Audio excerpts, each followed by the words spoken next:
লি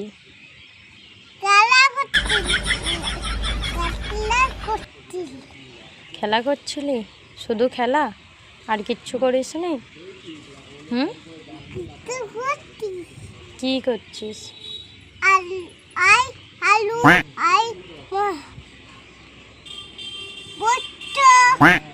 আলু পোস্ত? আমি তোকে কি জিজ্ঞাসা করছি আর তুই কি উত্তর দিচ্ছিস? আমি তোকে একবারও জিজ্ঞাসা করিনি তুই কি খেয়েছিস। আমি জিজ্ঞাসা করলাম যে তুই আজ সারাদিন কি করছিলি। খেলা করছিলাম, রান্না করছিলাম,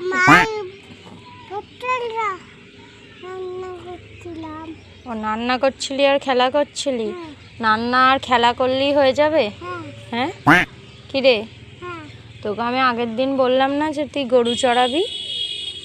বিকেল হবে, প্রত্যেক দিন গরু নিয়ে মাঠে চলে যাবি, ঠিক আছে? হ্যাঁ ওইখানেই যাবি, তোর দ্বারা তো পড়াশোনা হবে না।